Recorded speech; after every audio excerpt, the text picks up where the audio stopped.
probably the toughest decision I've had in my career, definitely. When I left Kilmarnock back in 2019, it was that bit easier because I was progressing. I wanted to go and try and play for the biggest team in Scotland, and I think at that time there wasn't probably many believed I would play as many games as I did, but the one person that really did was myself, and I was lucky to go and play 200 plus games for Celtic, which was unbelievable. So yeah, it wasn't easy. There was a million things to weigh up, but I just felt it was the right time to do it. I wanted to play regularly, and that's probably the big factor.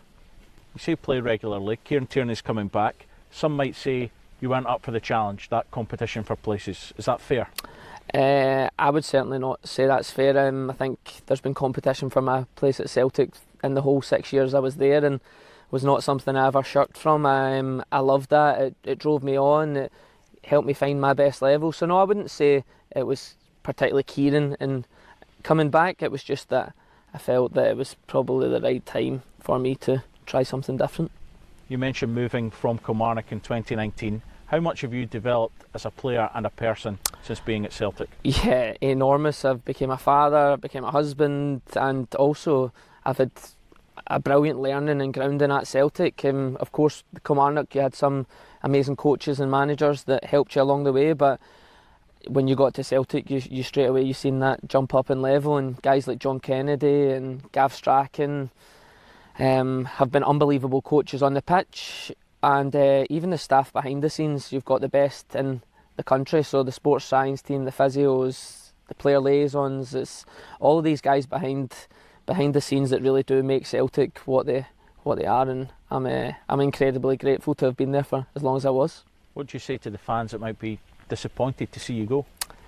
Thank you for your support. It was so important to me and my family, because coming from Scotland, and you understand straight away the demand is to be successful, so I'm glad that I could have played a small part in bringing success to the club and for them. They travelled everywhere for us, and it never went unnoticed. Some might say you're leaving a Champions League team, big games against Rangers in the derbies, to go to Greece. That's going to be difficult because you're missing those big atmospheres. Is that something you've thought about? Yeah, it is, but I think in Greece, that's one thing that it was attractive about going to play for Paok, was you've got them atmospheres, that intensity in the games. There's many big clubs in the league that are all competing for the title, so that was something that I had to really think on, because if I didn't have that in the next move, I think I would have really missed that intensity for sure. You're leaving Celtic, but do you still feel that they are still very much favourites for the title this season? I hope so, certainly. It's always difficult at the start of a season to know where it goes, but Celtic have been incredibly consistent for so many years now. They have an amazing manager and amazing staff with a great group of players that are hungry for more success, and I think that's the important part. Is I know not one player in that change room has lost that hunger, so it'll be difficult to come out on top of Celtic. Just finally, if we are sitting here in a year's time having a catch up, what would you hope to have achieved in the year ahead?